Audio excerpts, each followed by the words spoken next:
Dès lundi, ce sera l'heure de vérité pour les candidats au baccalauréat avec le début des épreuves. Ils sont un peu plus de 16 300 dans l'académie de Poitiers et parmi eux, une lycéenne de 14 ans. C'est la plus jeune de l'académie. Elle vit en Charente où l'ont rencontré Jérôme Deboeuf et Christophe Guinaud. Camille est une bonne élève dans tous les domaines. Elle a 15,4 de moyenne sur ses contrôles continus. D'un point de vue technique, elle a déjà son bac, mais c'est une compétitrice qui vise la mention très bien. Quand j'ai sauté ma première classe, j'ai continué d'avancer, etc. Sauf que j'avais toujours envie de plus, de connaissances, d'avancer. Et puis j'ai vu cet article dans la Charente Libre d'une jeune fille qui a passé son bac à 15 ans en Charente. Et à partir de là, ça a été le détonateur. Je me suis dit que ce serait mon défi, le passer plus tôt, donc à 14 ans.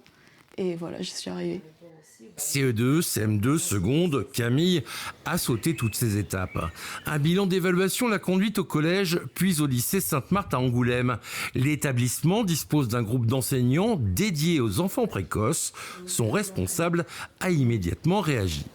Dès qu'il a vu son test WISC 3, et là, il a dit à Camille comment ça se passe à l'école. Camille donc a répondu très bien, mais je m'ennuie. Alors là, il nous a regardé en souriant. Désolée, mais il faut qu'elle vienne là en 6e. Donc au mois de janvier, elle est rentrée en 6e et 3 mois après, le confinement. L'après-bac est déjà en vue. Son appétence pour les maths et la médecine seront un début. On a déjà eu les résultats Parcoursup. Et j'ai choisi de faire une licence mathématiques axée santé à Poitiers parce que je voulais partir dans la santé et être quand même proche d'ici. Donc Poitiers, c'était la ville idéale, mais il fallait choisir une matière à côté. Et donc vu que les mathématiques, j'adore ça, j'ai choisi les maths. Camille entamera les épreuves du bac lundi avec évidemment quelques années en moins que ses camarades.